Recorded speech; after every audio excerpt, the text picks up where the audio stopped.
You want to add something to the agenda? Well, I emailed last week about it and asked if it could be put on the agenda.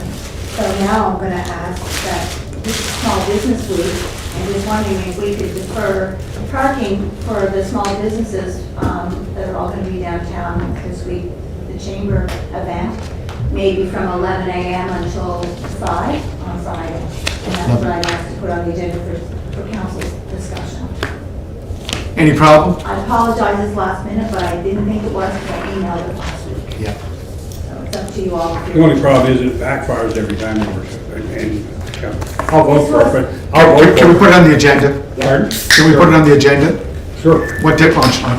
Councilor McLeod, no problem. Councilor Vard, no problem. Councilor Ramsey, What's that, no sir? problem, putting it on the agenda? No problem at all, sir. No problem. Councilor Duffy, Councilor McKay, Councilor Bernard, Deputy. Councilor Duran, any problem with that? No. Councilor Twill? Nope. There you go, notification. Okay, that's out to the, after Union Road snow dump tender, correct? Good? Yeah. Approve the agenda, who moves? Approve of the agenda, Councilor Ramsey, moved by, second by Councilor Bernard, all those in favor? Okay. 2021 sidewalk construction tender, so we're rescinding the resolution. There was Can you give some background on that, sir? just GST calculation errors, Your Worship, and just want to clarify those up. And so there's no net financial increase, as a matter of fact, one will decrease. So we just want to make sure we have it on the record. So number one is that moved by Councilor McLeod, second by Councilor Duffy, that following resolution of October 12th, 2021 be rescinded, and that was as per the conditions of the tender on 2021 sidewalk construction, the submission of Earth Forum Corporation in the amount of $507,705 plus all applicable taxes be accepted. Rescinded. Correct, Your Worship? Okay, so we need a resolution to rescind that one. That is a motion, Your Worship. So what did you say happened there? We had 507 that we passed at council night, now we're going 461. It was a GST calculation, yes. That's 5%. We talked 5% of the HST. 10%. The original, GST's 5 and the HST's 10. that's right. So So it's the- typically for these, we add on 10%. So the original resolution was for 507. Yeah. And plus applicable taxes, but it's actually 461, 550 plus. Okay. Okay. That makes sense. So we have to rescind this resolution from the, yeah. Because they were applicable taxes on the first. Okay, all those in favor of rescinding the resolution? Deputy Mayor, could we have to read them off there? Is that all right, or should we just say 10-0? You have to ask. Councilor, yeah, I know. Councilor Duran, yea or nay? Yay. Councilor Twill, yea or nay?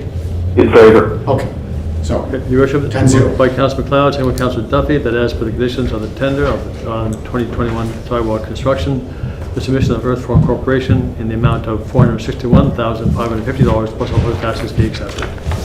okay, moved by Councilor Ramsey. Yes. Second by Councilor Bernard. All those in favor, please raise your hand.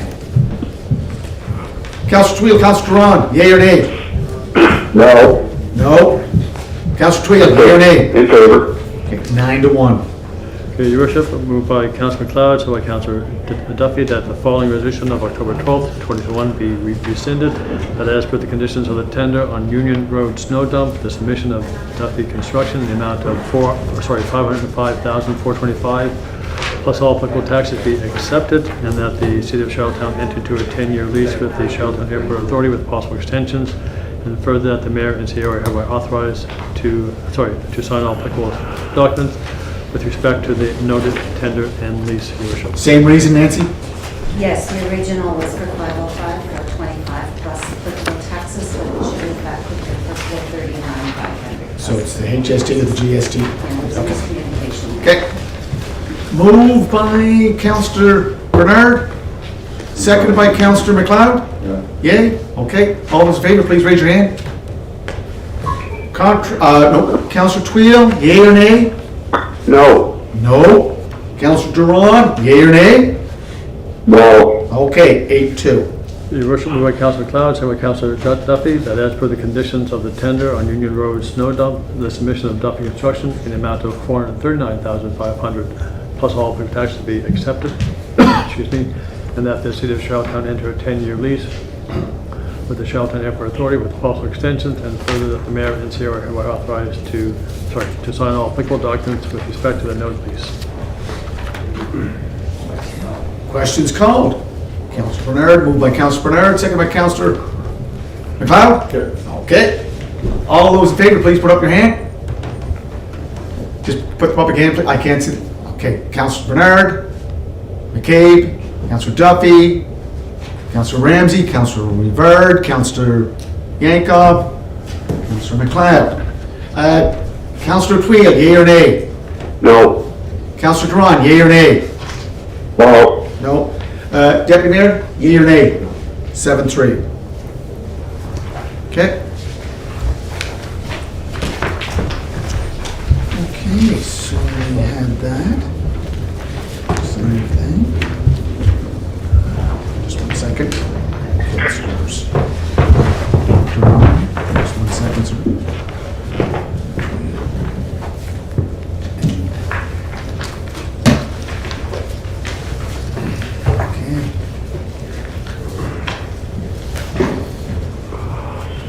Okay, sir. So we're going to introduce Michelle Burge from MRSB, esteemed auditor for the city of Charlottetown, who does a great job every year.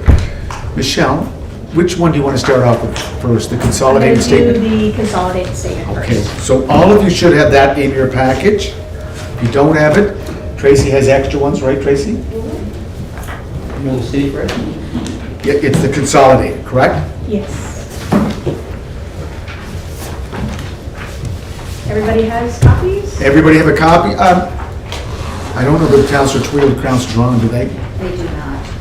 Is this open or We closed? will This is send them- open. We will send them later this afternoon. So Councilors Twill and Duran, you didn't get a copy, so you'll have to wait until after the meeting to get the copy. A copy. But she'll go through the version, What's that? and she will go through the version. Can we email it out to them? You can have it on your, we do have a copy, we don't know if it's the current one, but if you want it, which one? It's not there. It's a PDF. It's not a heavy document. Go ahead. Just, Councilor Duran, Councilor Twill, do you want it emailed right now? Or do you just want to listen? That would be great. Go ahead. Councilor Twill, you want yours right now? ASA? So it'll be a couple of minutes, Your Worship, but in the interim, and Why not? Michelle will start to walk through. Can you just get someone to do that, Nancy?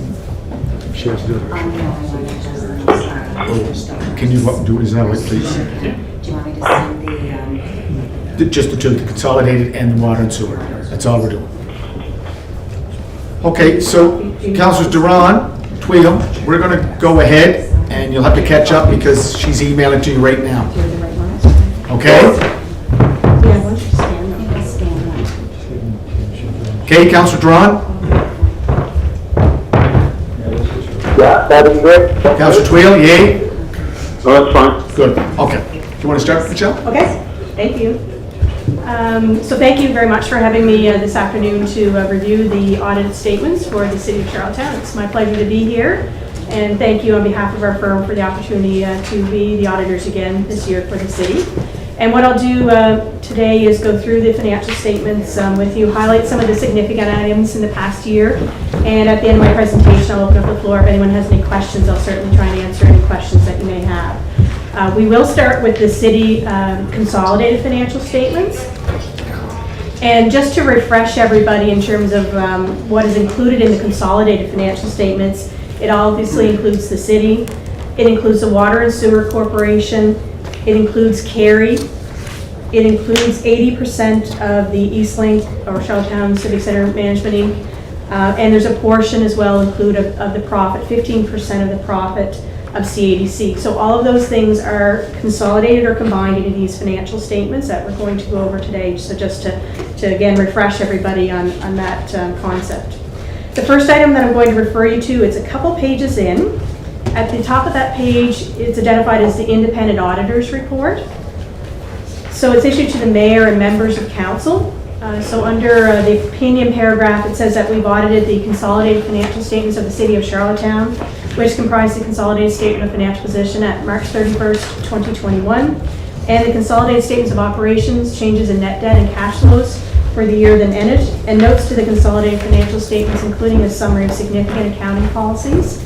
In our opinion, the accompanying consolidated financial statements present fairly in all material respects the financial position of the City of Charlottetown at March 31st, 2021, and the results of its operations and its cash flows for the year then ended in accordance with the Canadian accounting standards for the private sector. So this is what we call the standard auditor's report, and we give a clean bill of health again this year on the audit for the city. There is no qualifications, so it is a clean audit opinion. The remainder of the report would be exactly as it has been in previous years. There is no changes there. Of course, the opinion is the most important part of the report. So then I'll get you to turn over to page 1, which is starting with the numbers, and this is the consolidated statement of financial position. Again, as I mentioned, obviously consolidating those entities that I just indicated. So this is at March 31st, 2021, which is the fiscal year end for the city, and we also provide the information for last year for March of 2020. So the first information is the financial assets, and that means essentially that those are assets are cash or near cash, liquid. So we have cash of approximately $20 million, down from $31.5 million last year, and obviously funds used during the year for capital projects. We have next after that the accounts receivable, approximately $8 million. So these are amounts that are owing to the city at the end of March, up from $6.5 million in the previous year. The majority of that number is HST refunds or rebates outstanding from CRA. That is $3.9 million. And as well, trade receivables are approximately $4.1 million. And of that $4.1 million of trade receivables, about $3.3 million of that is utility billings, amounts outstanding from utility customers at the end of the year. And then there would be a small amount otherwise. And the increase is in HST, which is up approximately $1 million from the previous year. Then we have capital grants receivable. So these are relating to various capital projects and the funding sources that owe money to the city at the end of March. And that's $6.2 million, up from $4.7 million in the previous year. The majority of that is the Municipal Capital Expenditure Grant from the province, which is $2.9 million. The Investing in Canada Infrastructure Program, which is about $2.1 million. And then the Active Transportation Fund, approximately $800,000. So, and obviously this depends on the time of year when projects are being completed and what might be outstanding on those funding sources. Skipping down a couple lines, you'll notice a line indicated as the investment in government business enterprise. So this is the city's portion of the accumulated equity or accumulated earnings of CADC. So the city has a 15% ownership in CADC, so this would represent the city's 15% of those accumulated profits of CADC. And obviously you can see that it did increase during the year, approximately $173,000, which is the city's share of that profit for the year. So overall, the financial assets of the city on a consolidated basis at the end of March is $36 million, down from $44.6 million in the previous year, with cash being down and then receivables being up slightly. The next information then is the liabilities in terms of the debts or obligations of the city. The accounts payable, again on a consolidated basis, are $15.5 million, and that's down from $17 million in the previous year. The major changes, again, relating to capital projects. So at the end of last year, on the utility, there was over $4 million bills outstanding, and mostly relating to the treatment plant. And that was kind of at the peak of much of the construction relating to that last year. So this year, it's only been $1 million of capital bills outstanding. So that's a $3 million reduction. And as well, relating to the East Royalty Lagoon, there was obviously amounts that had been reflected in accounts payable from previous years, and obviously with some work completed during the year, that has reduced that amount outstanding approximately $800,000. The accrued pension liability is $106,000, and that relates to the utility only. So based on the actuarial report completed for both the city and the utility pension plans, this is the amount outstanding of a liability at this point in time. And I will reiterate, it is at a point in time.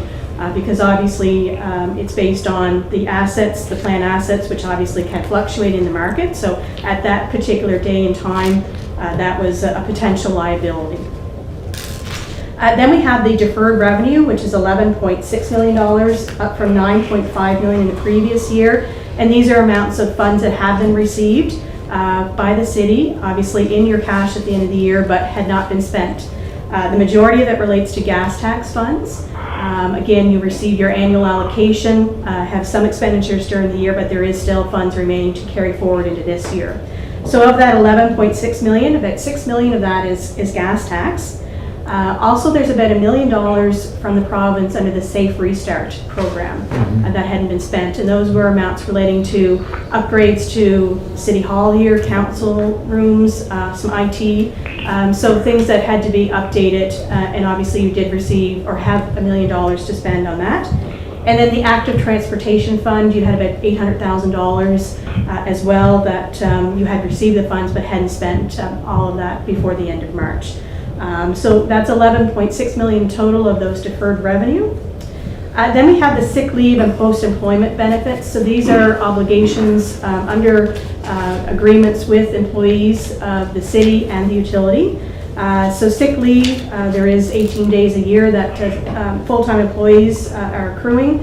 And the post-employment benefits are based on after 10 years of service with the city, you can potentially earn 3 months of a post-employment benefit. So again, based on an actuarial review, based on potential of obviously what service has been provided by staff during the year and a potential liability, there's a $6.6 million obligation to staff relating to those two particular benefits. And you can see that that has increased during the year, and that's because obviously another year has accrued in terms of service to existing employees.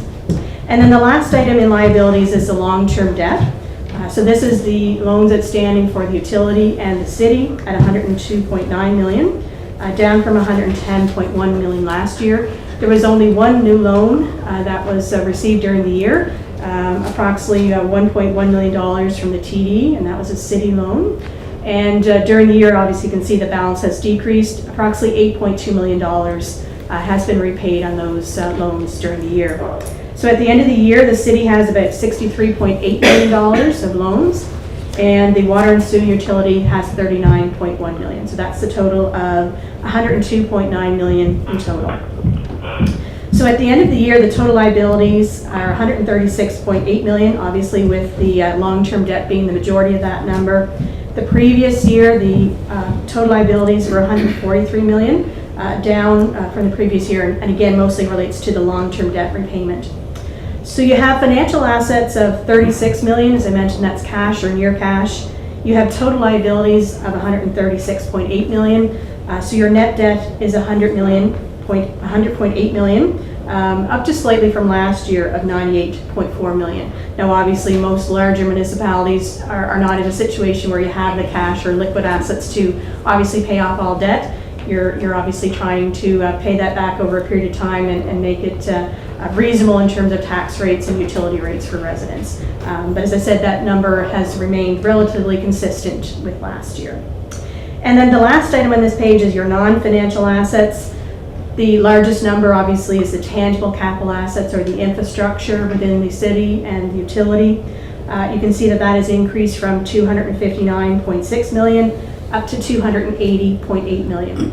So under the utility, there was approximately $24 million of capital spending. That did take place in this fiscal year. There was about $5 million in new buildings, Kent Street, and some work done on Parkade. About $6 million on road infrastructure. About $6.5 million in vehicles, which is a combination of fire trucks, buses, light and heavy equipment. And then under the utility, there was approximately $5.8 million of capital spending during the year, and the majority of that would be the treatment plant, which was about $4 million. So in total, there's just about $29 million that was spent on capital between both the city and utility during the year. And then the other significant item in non-financial assets is the inventory of supplies, which is $2.6 million. So these are supplies that are in hand in terms of at the pollution control plant Works and Engineering, Public Works, Parks and Recreation. So various supplies that obviously all of those departments do need, on a daily basis perhaps. So the non-financial assets total is $284.1 million, up from $262.5 million last year, again, because of the additional capital spending during the year. With a debt of $100.8 million and non-financial assets of $284.1, the overall accumulated surplus now of the city is at $183.2 million, up from $164 million in the previous year, which is about an increase of $19.4 million.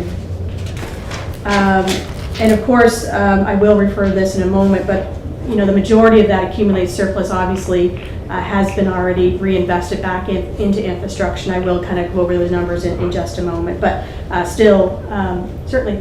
Yeah, I just had one question. So the total financial assets, you have 36 million. Yes. Total liability is 136 minus 36 for the 100 million. Yes. The 20 million in cash, is that not part of our long-term borrowing for the line of credit? Would that be considered cash? It is a net of kind of what's in the bank account less some short-term borrowings, yes, yeah. There is some overdraft at the end of the year. It's much reduced from last year, but there is... But that's considered cash, though? Yes, it is, yeah, because it's accessible. Yeah, you can access it at any time. Every day you could access. But we have to pay it back? Oh, certainly, Well, I just yeah. wondered why that wouldn't... Because it's on a short-term basis, and you can borrow and repay that on any occasion during the year. Okay, I'm getting that. Yeah. It's not long-term. And Michelle, just before you go, just go back up to investment, government, business, enterprise. Yes. So CADC, was that accounted before? I don't. Yep. It Yeah. was okay. Yeah. Accounts receivable, $8 million. What percentage is that, or what amount is with water and wastewater? Did you say about $4 million? So about 3.3 million is the actual utility billings outstanding at the end of March of that 8 million.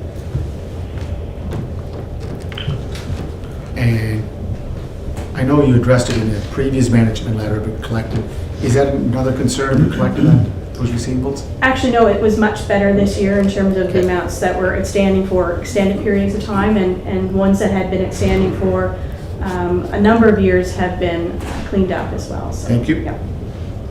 Any other questions before we go on to the next part? Good. Okay. Page 2? Page 2, yeah. So on page 2, we have now the consolidated statement of operations again on a consolidated basis for the year ended March 2021. So this gives you the revenues and expenditures, the operating surplus for the year, and then the annual surplus. So the first numbers that I'll reference you to is the revenues at the top of the statement. So the budget for 2021, the revenue budget was $69.8 million. The actual revenues for 2021 was $71.6 million. The previous year, to the end of March of 2020, the revenues were $72.3 million. So for the actual for 2021, you're about $1.8 million more than you initially had budgeted, and just about $600,000 less than the previous year. And I'll just kind of refer to a couple of the significant items here. Property taxes, your budget was $34.9 million. The actual was $36.6 million. The previous year, $35.6. Obviously, there was no change in tax rates. So this is obviously from development, new building, increase in assessed values during the year. So that's about a $1.7 million more than you had budgeted at the start of the year. The government transfers for operations, the budget was $14.8 million, and in 2021 that was $15.7 million. The prior year it was $14.3 million. The majority of this number is from the province in terms of your municipal support, which is $14.3 million. But additional during the year was some COVID-related funding from the province in terms of the Safe Restart program, as well as funds for essential workers. So that was approximately $1.1 million.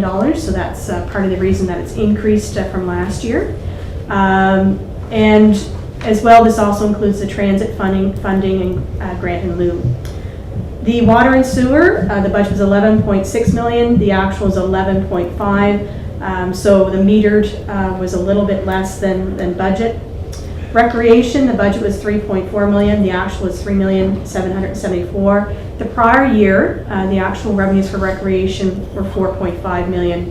Of course, this is an area that has been impacted by COVID. This, of course, includes carry revenues. So carry revenues are down from 3.1 million to 2.3 million. So that's a decrease of about 750,000, which would be the majority of that decrease from 2020 to 2021. Licenses, the budget was 1.2 million, and that's very close to the actual amount for the year. The previous year it was 989,000. The majority of this number would be relating to building permits, and of course with development, new builds within the city, that has obviously increased from 850,000 to almost 1.1 million during the year. The next significant item would be parking. So initially the budget was 1,594,000. The actual revenues only 386,000. Obviously, with that being the parking fees being waived for a significant period of time in the fiscal year from April to January. The prior year, the parking revenues were 1.6 million, so that's a decrease of about $1.2 million. Right below that, you'll also see a similar type of revenue, unfortunately impacted as well. The tourism accommodation levy, the budget was only 36,500. The actual revenues were 350,000. The prior year, 1.3 million. Again, COVID restrictions in terms of limitation in basically the Atlantic bubble and travel restrictions. And then miscellaneous revenue, very close to the budget, but the prior year was a little bit higher, and that relates to some additional wage subsidies as well as the Workers' Compensation Board surplus distribution that was provided last year, which was 270,000. You'll also see here as well the net income from CADC. As I mentioned, that's 15% of the profits for the year for CADC are for the city at 173,000, just up a little bit from last year. So in total, as I mentioned, the budget for revenues was 69.8 million. The actual is 71.6. Property taxes obviously being one of the main reasons for additional revenues during the year. And some amounts down from last year, again, mostly relating to parking and the tourism accommodation levy. The next information then is the expenditures. So the budget for 2021 was 73.9 million. The actual expenditures for 2021 was 65.3 million. And in the previous year, the expenditures were 66.6 million. So you can see that it's significantly under budget by about $8.6 million. And down about $1.3 million from 2020 numbers. I'll focus on a couple items here, but the amortization of tangible capital assets, the budget was 10 million. The actual is 9.4 million. The previous year is 8.5 million.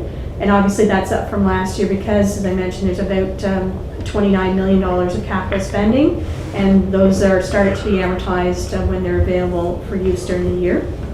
The development, heritage, and other, the budget was 7.9 million. The actual is 6.7. The prior year, 6.5 million. So between the 2 years is fairly consistent, but about 1.2 million under budget. This would include about $1.9 million of salaries. It includes the transit, which is about 1.3 million.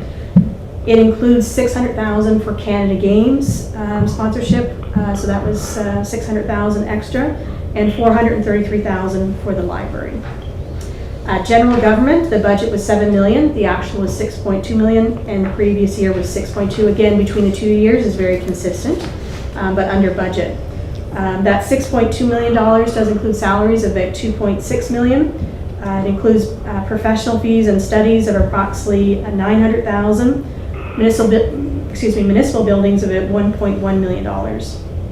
The interest on the long-term debt, the budget was 3.7 million. The actual was 3.8. In the prior year, it was 3.3 million. And the reason for the increase from the prior year, there was a $35 million loan with TD Bank in February of 2020, which it would only have been for basically 2 years in the prior year, and now this would be a full year of interest on that additional advance.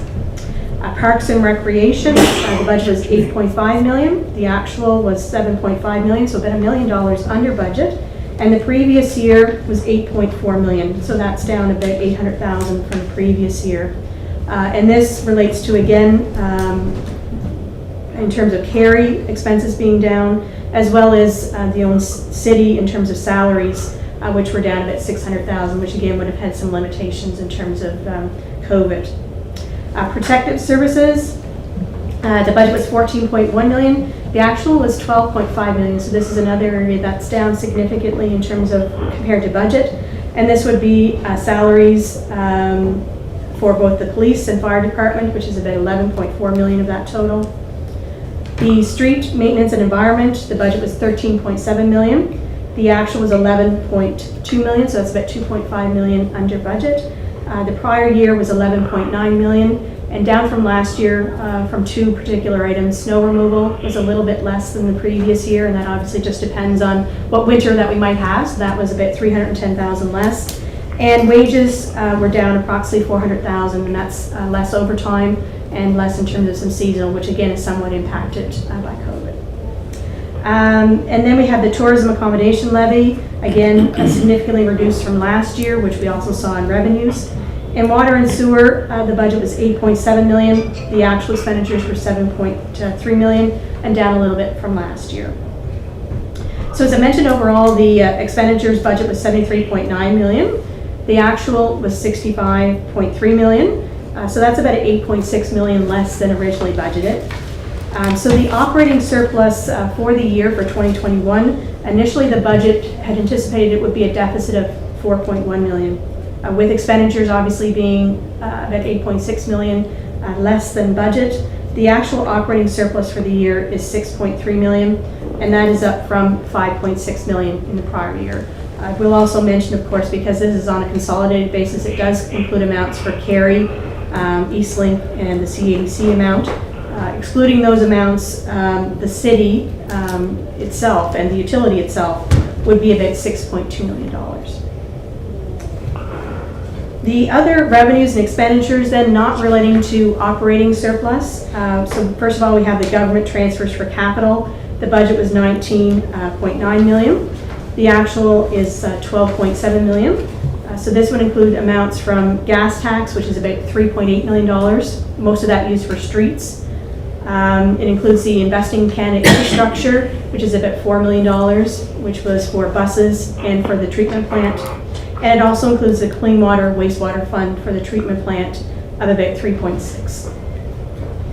And those numbers can obviously fluctuate depending on the timing of as those projects are being completed and when funding is obviously available for those. The Municipal Capital Expenditure Grant, the budget was 2.9 million and obviously very close to that. And this is the 10% grant from the province on your capital spending, essentially to offset your additional cost of HST on capital spending. The pension expense during the year was an expense of about $4.2 million. And this mostly relates to decrease in investment returns on the investments for the utility and the city. Obviously, COVID did have an impact in terms of interest rates during the year, and also some actuarial losses on both plans during the year. So there is an impact there. But as I do mention, that is at a point in time. So that is reflected as of March 31st, so that can fluctuate just depending on what might be happening in the market and other things. The sick and post-employment benefits, this is the current service cost, which is very similar to last year, about $312,000. And the pension valuation allowance relates to the city pension of that 4.2 million. There is a portion of it that is relating to the expense for the city. The city pension, any amount that may be a surplus, obviously cannot be accessed for general operations for the city. So we obviously do have to show that that's not something that is accessible. So all of those other revenues expenditures total $13 million. That is being added to the operating surplus of 6.3 million, resulting in an annual surplus of 19.4 million, just down slightly from 23.2 last year. But of course, I think the more important line to focus on is the operating surplus, because that is really what is somewhat in your control, and particularly relating to the government transfers for capital and municipal capital expenditures. Those are, can fluctuate year to year entirely based on what your capital spending is and what funding might be available. So the operating surplus is certainly the number to focus on, but certainly was a very good year for the city in terms of an operating result for the year, about 6.3 million. The other item I do want to refer you to then, it'll be close to the back of your... Could I just ask Oh, sorry. any questions on the page 3 on the expenditures revenue? You good? Okay, thank you. Okay. I wanted to just refer you to page 22 for just a moment. So on the previous page, in terms of the statement of operations, so the annual surplus of 19.4 million was added to the surplus from the prior year of 164 million, and now there is an accumulated surplus for the city of 183.2 million. But on page 22, note 18, I want to obviously clarify that. So the majority of it obviously has already been invested back into infrastructure, invested back into tangible capital assets. That's almost 178,000 of that total. And what will happen over time is you obviously pay for those projects, pay for that capital funding. You will pay that back over time with debt, and there will be larger amortization over time, which will obviously reduce your surplus because of those capital spending. But also included in your accumulated surplus is monies that are set aside for sick and post-employment benefits of about 2.5 million. And so the actual surplus, in terms of unrestricted surplus for the city, is $2,871,910. So that really is the amount that potentially is accessible for those unexpected, unusual amounts that may be required. You will see it's down from the prior year. Last year was 11.8 million. One of the significant items that has changed is because of those items relating to the pension plans. There was a significant amount of a expense for the pensions during the year, almost $5 million. So that has had an impact in terms of reducing your surplus. And again, that number can fluctuate depending on, as I said, a point in time and what the value of the plan might be, and an estimate of years of service for staff. But clarification, the pension fund is not an unfunded liability, it's fully funded. It's fully funded, correct, yeah. In the remainder of the financial statements, there are some notes and disclosures relating to the financial statements, but that is a bit of a summary on the consolidated statements for the city. Any questions? Any questions? Thank you, Councilor McLean. She has to go. I have one, Your Worship. So rate, what page, sir? No, you just. Just put general? pensions. It's just general. About the city pension plan, do the employees put in, do they match? Oh, yeah, it's 12.8%, isn't it? No, I just wonder, because some companies do, some So don't. there's two different pension different- plans, and I'll get Michelle to explain the difference of those two plans, please. Okay, thank you. No, it's not the end of the world, I just wonder. Yeah, so there is two different plans. One is for the utility, that one's now closed, but there is still some staff that are falling up under that. And then of course the city. Let me just see if I can find the number here. And both are fully funded. Yes, both are fully funded. Okay. That's a great position. No, don't worry about it, Michelle, I just wondering how it worked.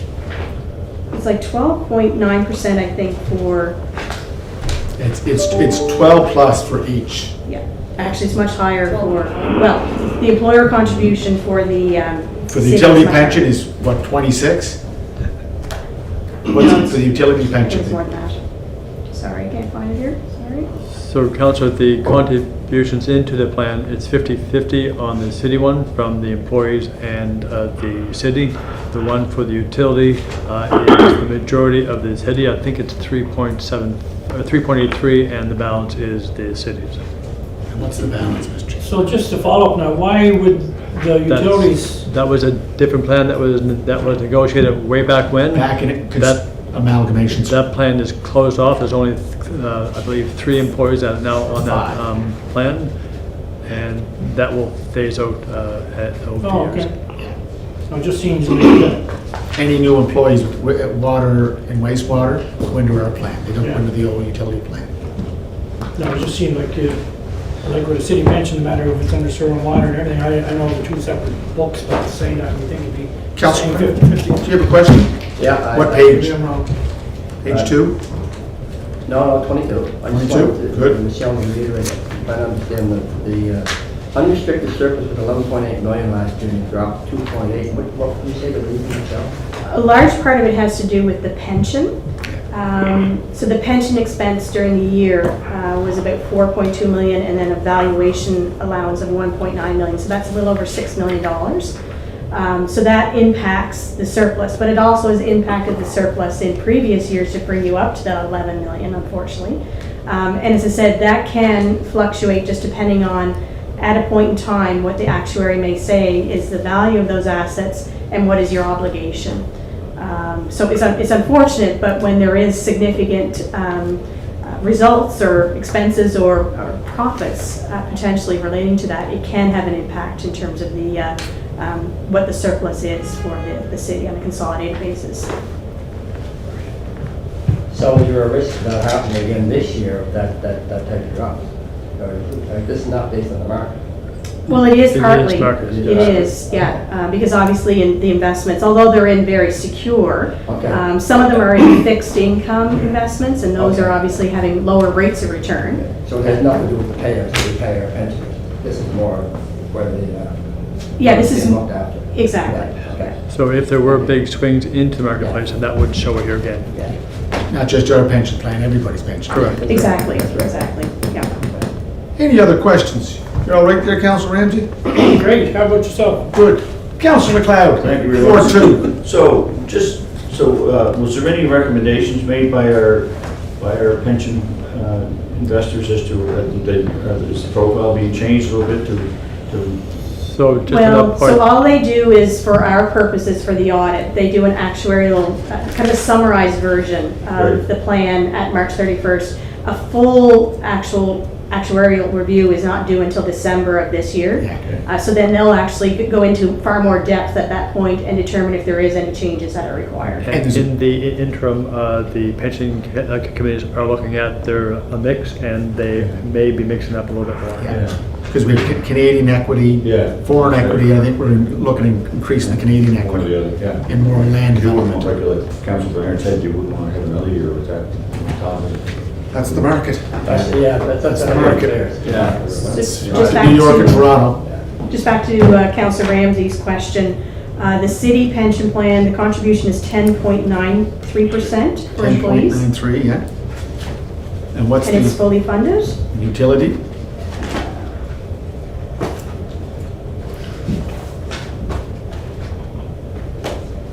all them books. What's that? All them books. He's got it there somewhere. I have it here somewhere. And it's a defined pension, Kevin, so Yeah, it's not like a pension contribution. We give 1,000, employee gives 1,000. Yeah. no, I was just trying to wrap my head around why one is 50/50 and then the other one's 75/25, for example. Back to amalgamation Okay. days. Yeah. So, Ask Councilor Duffy. so under the utility, the employees contribute 3.9%. Yeah. And the employer contributes 33.59%, just because there's so few people, obviously, in the plan now. So anyone that's new, who goes, that's hired on by utility, that's full-time, They're going to- back to with the city Yeah. corporation. Thank you, Thank you. clear as mud. Any other questions? Councilor Twill, question? No, I want to thank Michelle for her presentation. I'm going to read the financial statements, and I'll probably have questions at a later date. Okay, if you do, just make sure our acting finance manager is aware of it. Nancy McCrae, she's up the third floor. Councilor Duran? Well, thank you. Good. Michelle, as always, thank you very much. So, Your Worship, just to stand by for a minute, please. We have to do the motion, then you Oh, folks I have know. to sign the document before Michelle leaves, if you would. So moved by Deputy Mayor Cody, second by Councilor Byrd, that the City of Charlottetown approves and accepts the 2020-2021 City of Charlottetown Consolidated and Charlottetown Water and Sewer Corporation financial statements as presented by MRSB on October 18, 2021. Questions, Bob? Questions called. All those in favor, please put up your hand. Councilor Duran, yea or nay? Nay. Nay. Any number, 2 different times. What? Councilor Twill, yea or nay? In favor. Okay, so that's an 8-1. Not, 8 to 1, yes, 8 to 1. What's that? Yes. 8-1, and Councillor? Councilor McCabe is away, Your Worship. Yeah, Councillor Brown opposed. And Councillor McCabe absent. Okay. Carried. Okay, thank you, Michelle. Thank you very much, Michelle. Thank you. Our next item is led by Councillor Yankoff, Ward 1, a representative of the BCI. Oh, yeah. We'll have a. GC, is it with the Greater Charlottetown Chamber of Commerce, right? The request came in from DCI, Okay. Downtown Charlottetown, Inc. They sent a request to see whether or not it would be the will of council to, for that day. And it's not a full day? No, just the park day, and that was the parking. Just 11 to 3, is that? 11 until 5. 11 to 4:30. It wasn't, it was a request from DCI, so I'm assuming from that their partnership with, the chamber must be aware of this too. Because I know, as Councilor Duffy says, sometimes it can be limited on people that usually push on the phone, those that need to access spaces, but it's just a request to bring them forward from DCI. Okay, Councillor McLeod, question? Thank you very much. Thanks, Elena. The last time we done this, I think the biggest concern was like Councilor Duffy said, the staff issues, right? Has DCI come forward with some suggestion as to how they could improve that? Like really, if the parkades are free and the staff are just going to park in the spots, like we need somehow where the owners, small business owners can say to their staff, no, you can't park here in front, you need to go to the parkades. It's free, but it's the parkade. Yeah, that, And to keep the parking spots in front of the business open for customers, for small business people. Like, that to me makes sense. But just to say free parking, it's like you're just ripping up some money and throwing it here. It's not being utilized for what, we all know, we just heard our parking expenditures are down anyway. COVID-19. Right? So I just think there's gotta be more than just say free parking, but there's gotta be some more commitment from DCI to say that our staff won't park there. And there's gotta be some way around it, because if not, we're just throwing money around. Councillor Bernard, I understand what you're saying. speak up loud because we want to make sure that Councillor Duran and Councillor Tweel I hear you. understand what the Karen's saying. I think, and for me, you weigh that out, but I'm looking at one day from 11 to 5. I don't see a big issue. I think they've asked for it for a reason, and I'm okay. It's 11 to 4:30 actually, right, sir? Councillor Ramsey. I'm the same way, like, I don't have an issue with it. Like, Speak up there, please. If it was an all-day issue or 2 days issue or something on that, but we're looking at 4 hours, probably 5 hours at the most, and there is still gonna be people feed the meter anyway, I think, that don't know about it, and, We have to get the voting. but I'm like Councilor McLeod too, like, we gotta watch these requests coming in, because at the end of the day, we need revenue, but I'm in favor of it. Councillor Yankoff, Ward 1. If we could just look at it, it's just a small gift from the city in recognition of Small Business Week. And perhaps our communications team could put that out to the public and why we're doing it. And it could add on to, be respectful of the spaces that you're using or however you want. One thing, viewers. Can I just get Councillor Duffy, because Councillor Duffy has, Yeah, oh, sorry. we have to listen to Councillor Duffy. I know he has some knowledge, background knowledge. Is that a New Year's resolution?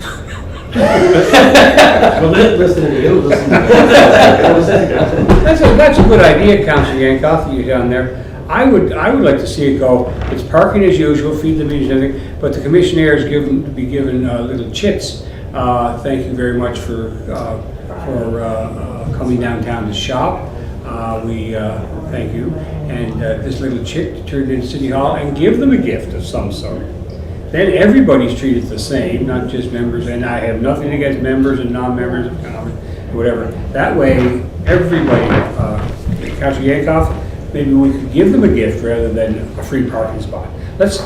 What's the value of a free parking spot from, I will vote for it if that's what you like, but what's the value of a parking spot from 11 to 4 o'clock?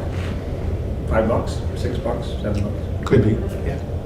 So why don't we give them, the city of Charlottetown, climb on board and recognize that they do business downtown? Councilor, Either as merchants or as customers. Doesn't Councilor. matter, they're all the same, it's all part of Chamber of Commerce. Councilor Yankoff response, or just I- leave it seamless? I don't disagree. Logistically though, we've got there's a lot of moving parts to coming up with, say, the little chits that we give to people. Yeah, How do we do that in the next 3 days? you just put it underneath the window, no, just that day. Right. Just pick up their windshield, like we do the ticket. This is not a ticket, this is a little chit saying, Oh, I drop into see. City Hall, we have a gift for you. Yeah. How would you do it Thanks. in the parkades, because this includes the parkades that day? The commissioners would go in there and get the odd random car. You're not gonna give those to everybody now. This is just a randomly selected car. Because the holiday parkers are going, and the meter feeders are going to diminish your movement, your opportunity for vacant spots. We now all know we have those. People feed the meter, or they just simply suffer the ticket every 4 hours. Anyway, I'll vote for it if you want, but every time we've tried any gimmick with parking, I know. it has backfired. I said it. Backfired. I said it to Councilor Yankoff, and she said this request is coming from her friends down the street at DCI. Councilor Bernard? Yeah, I just did, I wonder, after we're done, can we get some feedback from DCI and have this known? Help us in the future, make some of these. Councilor Yankoff, did you hear that? Say that again, sorry. Yeah, I'm wondering if we can get some feedback from DCI. yeah. After this is Yes, done. that's a great idea. Yeah, how it worked out. And I can ask at the next DCI meeting. Or before, give her a call on Friday. Yes. Just get some feedback back. Yeah. to council, that's all. Yeah, that would be great. Thank you. You have to keep in mind, your worship, oh, sorry, go ahead. No, you go ahead. You have to keep in mind, this is going to be a gift to everybody that comes downtown, not just those folks that are participating in the Business Week, the Charlottetown Business Yeah. Week. So it's going to be everyone. And you're starting at 11:30, the volume of free parking spaces is going to be fairly limited. But I'll vote for it, sure. Did you say 11:30 or 11? 11. That's in the motion? So, Your Worship, if it moved Do you by want to read the Councilor... resolution? Oh, wait. No, I'm sorry. he put the resolution on the floor. Moved by Councilor Yankoff, second by Councilor Bernard, that council allow free parking on Friday, October 22nd, 2021, from 11 a.m. to the balance of the day. And that includes both the parkades as well as the, Street level parking. yeah. Councilor McLeod, do you have some feedback? or- Well, just to add to it, right, I know like Alana said, it's a little city gift gesture. Don't forget, Public Works has just donated a lot of money to DCI for lights, right, in kind, right? It's not like we don't do this. My problem is, What lights did, no, I think that was to Discover Charlottetown. well, it doesn't matter. We're always giving gifts, and I just find that these things are backfiring. Like, our revenues are down, folks, and we're giving away money that we're treating back here. I just think we need to make sure, though, that we get some type of answer to how we're gonna solve the staff who use these parking spaces, right? What are they doing to help this situation? Because you know what's gonna happen again in a couple of weeks' time. We're gonna have Christmas coming. Yeah. We're gonna be asked again. We're not going there. Right? So, it just doesn't Right sound. now, we're talking about this. Yeah, but it's gonna come again. And So, I think, in terms of audited statements, I think the audit is pretty good. When you look at this year, last year, it's only getting better. We're doing a good job managing the money. Yay It's or only nay? 4 hours. Councilor Bernard, Yeah, really. Same copies. you want to call the question? Vote first. Question has been called, Councilor Rivard. All those in favor, please put up your hand. Councilor Twill, yay or nay? In favor? Councilor Duran, yay or nay? In favor? Okay, that's 9-0. Did you ask for something there, sir? German. Move to adjourn. All those in favor? Thank you very much. Thank you very much. And next Monday, we will be meeting at 5.